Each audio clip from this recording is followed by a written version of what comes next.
Hello everyone. तो देखिए आज हम बात करते हैं गवर्नमेंट ऑफ बिहार की ओर से विज्ञान एवं प्राविधिक विभाग में कुछ पोस्टें निकाली गई हैं और इन पोस्टों का नाम है फ्रेंड्स ऑफिस अटेंडेंट। ठीक है, क्या नाम है इनका? ऑफिस अटेंडेंट की ये पोस्टें हैं। और ये जो हमारे पास पोस्टें हैं ऑफिस अटेंडेंट की जो पोस्टें हैं इनके लिए यहाँ पर फॉर्म जो है वो स्टार्ट हो चुके हैं, यानी इसके लिए आप ऑनलाइन जो है ऑनलाइन फॉर्म की जो डेट है वो निकल चुकी है। तो ये कब से स्टार्ट हो चुके हैं फ्रेंड्स? ये 23/9/2022 से इन पोस्ट के लिए जो फॉर्म है ये ऑनलाइन स्टार्ट हो चुके हैं और इनकी जो आखिरी डेट रहेगी वो रहेगी 31/10/2022 तक। ठीक है, एक बार मैं आपको फिर से बता देना चाहता हूँ कि ये जो हमारे पास पोस्टें हैं ये निकली हैं विज्ञान एवं प्रौद्योगिकी विभाग में, यानी कि साइंस एंड टेक्नोलॉजी डिपार्टमेंट में ये पोस्टें निकाली गई हैं। ठीक है, और ये पोस्टों का नाम क्या है? तो ये पोस्टों का नाम है फ्रेंड्स ऑफिस अटेंडेंट। क्या नाम है? ऑफिस अटेंडेंट की ये पोस्टें हैं और इन ऑफिस अटेंडेंट की पोस्टों के लिए आप ऑनलाइन अप्लाई कर सकते हैं और इनकी डेट जो है वो स्टार्ट हो चुकी है। ठीक है, और ये कब स्टार्ट हुई है? 23/9/2022 से ये स्टार्ट हो चुकी है, इसके फॉर्म स्टार्ट हो चुके हैं और इसकी आखिरी डेट कब तक रहेगी? 31/10/2022 तक इसकी आखिरी डेट रहेगी। ठीक है, अब हम थोड़ा सा नीचे स्क्रॉल करते हैं और यहाँ पे देखते हैं कि टोटल कितनी वैकेंसीज निकाली गई हैं इस डिपार्टमेंट में। ठीक है, तो टोटल नंबर ऑफ वैकेंसीज जो है वो 238 निकाली गई हैं। ठीक है, इसके अलावा आप यहाँ पर देख सकते हैं कि कैटेगरी वाइज कौन सी कैटेगरी में कितनी पोस्टें इन्होंने निकाली हैं। जैसे कि यहाँ पे मैं आपको बता देता हूँ, जैसे कि अगर हम यहाँ पर बात करें कि आर्थिक रूप से कमज़ोर वर्ग के जो लोग हैं, जो कैंडिडेट्स हैं, उनके लिए यहाँ पर 24 वैकेंसीज निकाली गई हैं। इसी तरीके से जो पिछड़ा वर्ग है उसके लिए यहाँ पे इन्होंने 0 वैकेंसीज निकाली गई है। फ्रेंड्स, आप इन पोस्टों के लिए अप्लाई कर लीजिए। हो सकता है कि यहाँ पे इनसे कोई मिस्टेक लगी हो और इन्होंने यहाँ पर 0 वैकेंसीज अभी निकाली हैं, लेकिन हो सकता है बाद में ये इसको करेक्ट करें। तो आप अगर इस वर्ग में आते हैं तो आप अप्लाई ज़रूर करें। ठीक है, इसके अलावा अगर हम आगे बात करते हैं तो यहाँ पर देखिए अत्यंत पिछड़ा वर्ग जो है इनके लिए पोस्टें निकाली गई हैं 40। ठीक है, 40 नंबर ऑफ पोस्टें इन्होंने 40 निकाली गई हैं। इसी तरीके से यहाँ पे देखिए पिछड़े वर्गों की महिलाएं जो हैं, महिला जो है उनके लिए जो पोस्टें निकाली गई हैं वो 8 पोस्टें निकाली गई। इस तरीके से आप यहाँ पर अपनी कैटेगरी वाइज देख सकते हैं कि कितनी उसमें से वैकेंसीज निकाली हैं। तो टोटल कितनी है? 238 वैकेंसीज हैं। ठीक है,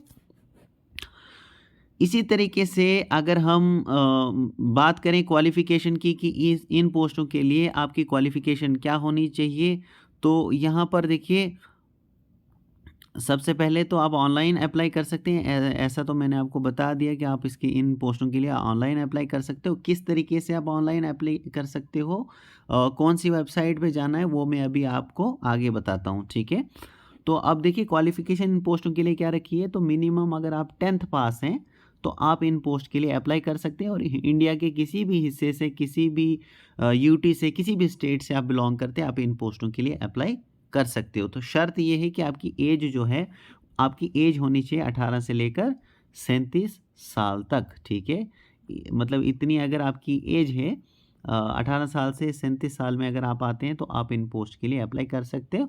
और इसके अलावा अगर आपकी कोई कैटेगरी भी है फ्रेंड्स तो उसके लिए भी आपकी कोई एज रिलैक्सेशन इसमें रखी गई है। ठीक है, तो यहाँ पर देखिए इसके अलावा हम कुछ और इम्पोर्टेंट देख लेते हैं। यहाँ पर कुछ और इम्पोर्टेंट हम देख लेते हैं।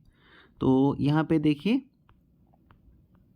उम्र सीमा, यहाँ पे क्या लिखी है? उम्र सीमा इन्होंने रखी है कि भाई एज लिमिट क्या होगी इन पोस्टों के लिए। तो यहाँ पे देखिए कम से कम इन्होंने 18 साल रखी है और अनाश्रित वर्ग पुरुष जो हैं उनके लिए 37 वर्ष रखी है यहाँ पे, यानी 37 ईयर्स। एंड अनाश्रित वर्ग महिलाओं के लिए 40 ईयर्स यहाँ पे इन्होंने एज लिमिट रखी। इस तरीके से आप जिस भी कैटेगरी में फॉल करते हैं वो अपने अनुसार यहाँ पे आप चेक कर सकते हैं फ्रेंड्स, ठीक है। इसके अलावा अगर हम यहाँ पे नीचे स्क्रॉल करते हैं तो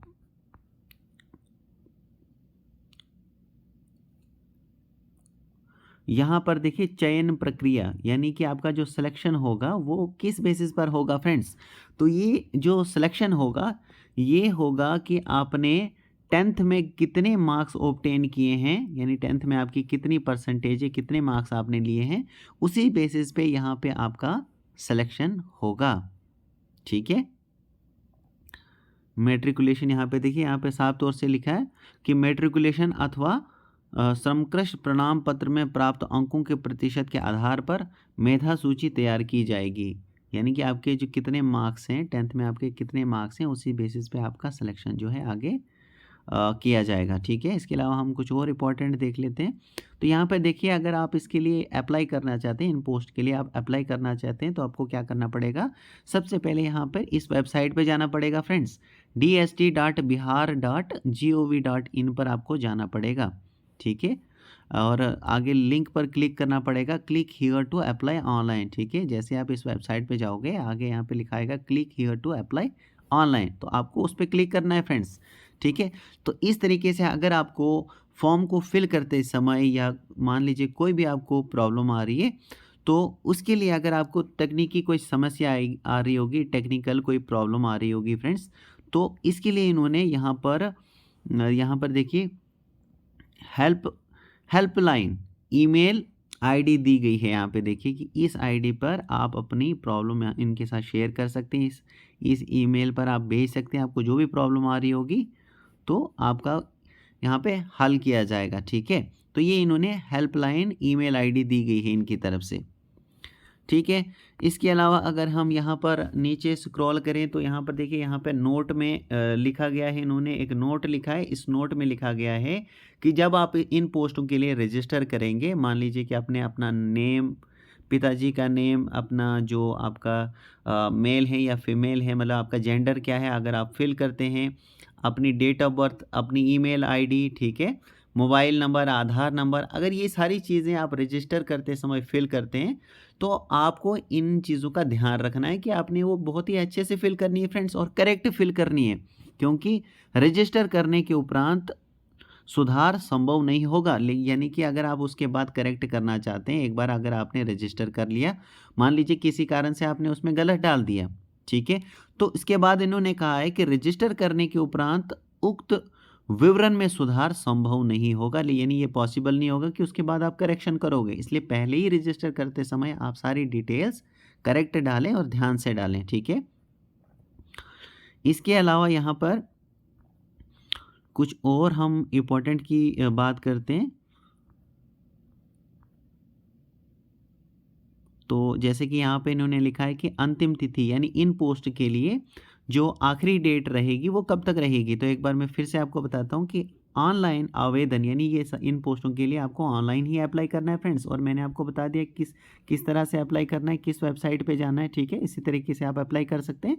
और इनकी जो लास्ट डेट है वो 31/10/2022 को रात के 12 बजे तक, यानी रात्रि 11:59 तक आप इन पोस्टों के लिए अप्लाई कर सकते हैं। तो इसके लिए कोई भी फीस नहीं रखी गई है, तो आप इन पोस्टों के लिए ज़रूर बढ़ें फ्रेंड्स। और इसके अलावा अगर मैं सैलरी की बात करूं तो सैलरी इसकी रहेगी 18,000 से स्टार्टिंग, ठीक है। 18,000 से आपकी ये सैलरी रहेगी, ठीक है। तो मैं आपको यही कहूँगा कि आप इन पोस्टों के लिए ज़रूर अप्लाई करें, ठीक है। और इसके लिए यही रखा है कि ऑल ओवर इंडिया में सारे कैंडिडेट्स इसके लिए अप्लाई कर सकते हैं, ठीक है। ऑल इंडिया से इसमें आप फॉर्म यहाँ पे लगा सकते हैं, और आपका जो मेरिट बनेगा उसी बेसिस पे आपका सिलेक्शन होगा कि 10th में आपके मार्क्स कितने ऑब्टेन किए हैं। सो आई होप कि आपको सारी चीज़ें क्लियर हो गई होंगी। So thank you very much.